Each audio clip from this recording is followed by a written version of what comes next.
Shomai everybody, welcome back to Season 2 of Life to the Full with me, your host, David Morse. It's been a hot second, but I am pumped to be back on the airwaves and dig a little deeper into this topic of financial health. I've already mentioned in previous episodes, which you can go back and listen to if you fancy, the 5 areas of health which contribute to living life to the full and designing your life to maximize your life satisfaction. They are financial health, physical health, mental health, relational health, and spiritual health. The reason that we start with financial health is that it's the lowest rung on the ladder. I've got a potentially exciting announcement coming up, but more on that another time. That brings us to the title of this episode, which is We Are All Playing the Money Game, whether we realize it or not. Now, the only way to win the money game is to, number 1, realize that you're playing the money game, number 2, learn the rules to the money game, and number 3, start playing to win. So why is it important to get financially fit? What benefits are there of being financially healthy? Let's dive in. What do I mean when I say we're all playing the money game, whether we realize it or not? I would venture a guess to say that about 100% of the people listening to this podcast use money for at least some of their daily needs. As is the way when you start going down the rabbit hole on these kinds of things, I did come across some guy who lives completely without money. He lives in a cave, he forages for some food, but mostly gets his food from rubbish bins.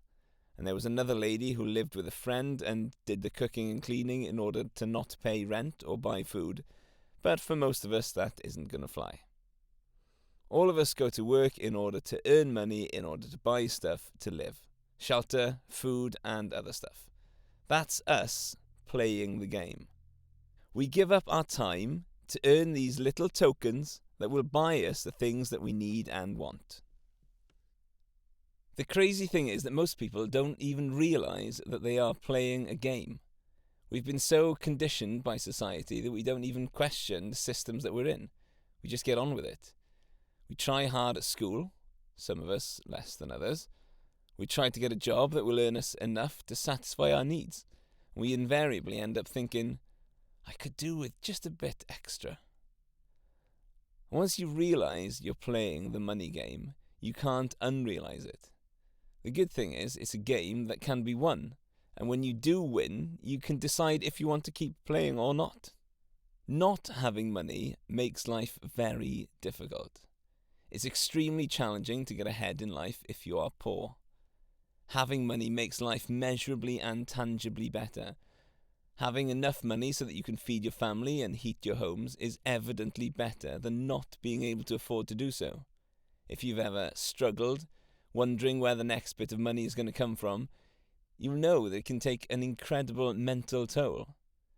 Not being financially fit bleeds into almost every other area of your life. Your physical health can suffer, your mental health can suffer, as can your relationships.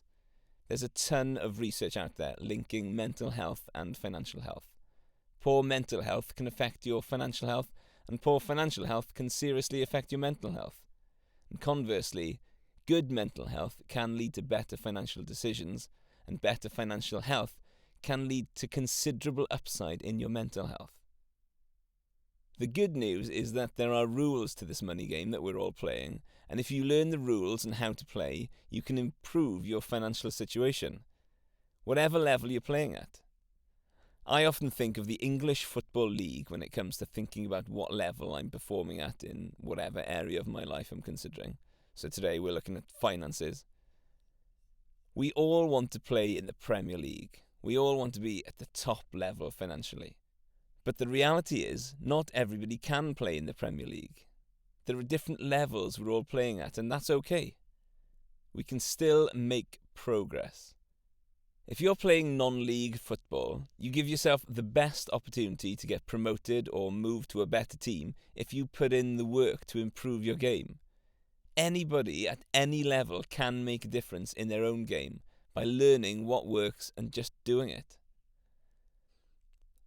I've given up hope of playing basketball in the NBA, but I haven't given up hope playing basketball. I love playing basketball, and I'm happy just to play at the level I'm at. I've learned the rules of the game, and that allows me the pleasure of playing basketball. It's the same with finances.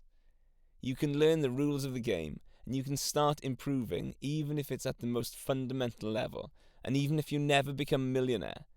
When you start improving one area of your life, you'll find that you start to see progress in other areas of your life too. We all start from a different place in life. There's nothing we can do about that, but there is something we can do to put us on the right track to get our finances in order, to craft a life closer to the one that we want than the one we're currently living.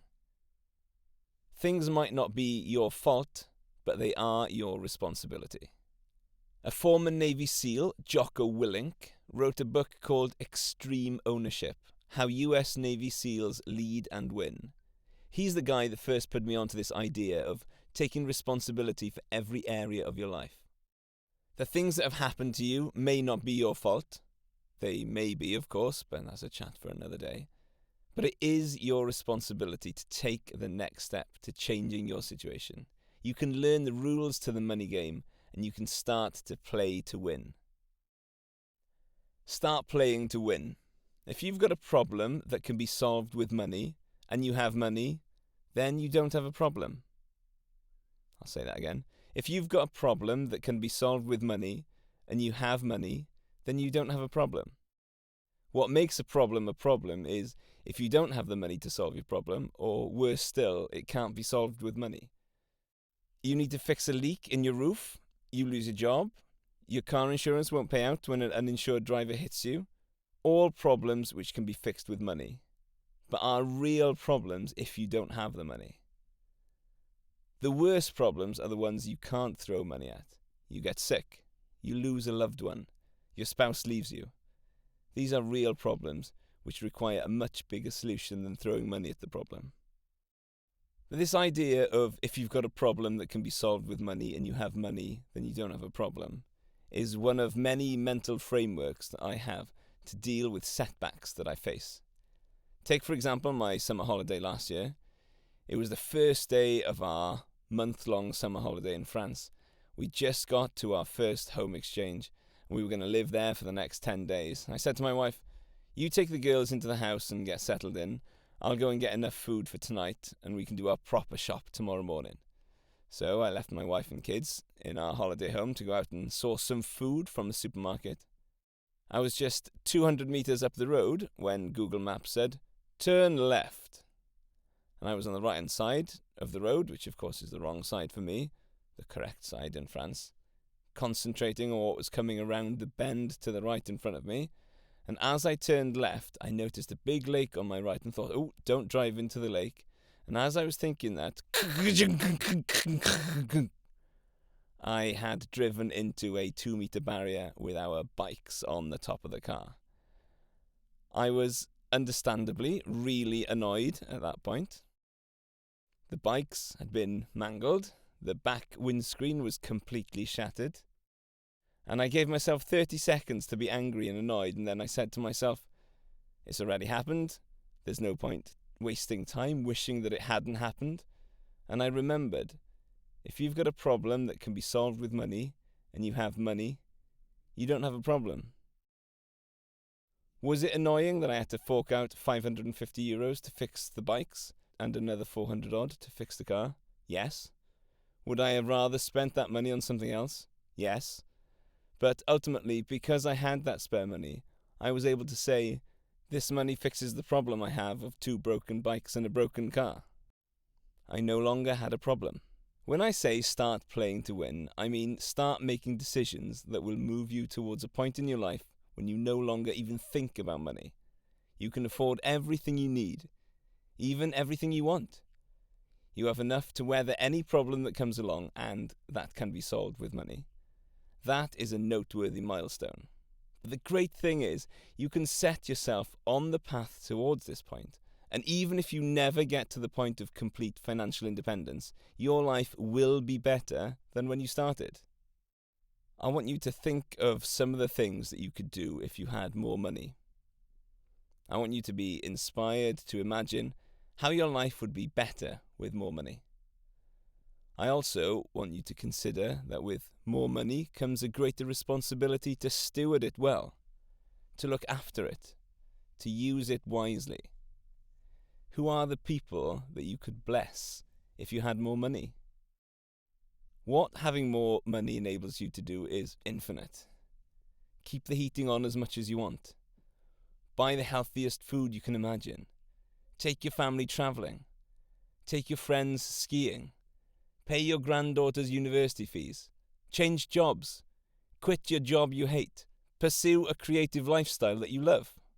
I'm not saying any of these will bring you ultimate satisfaction, or that you'll always be happier with more money, but it certainly beats being poor. What next? Well, of our 3 steps, you've already done number 1. Realise you're playing the money game. Next, you'll have to start learning the rules and start playing to win. So that's what we'll do next time. We'll go into some of the rules of the game and how to start playing to win. See you next time.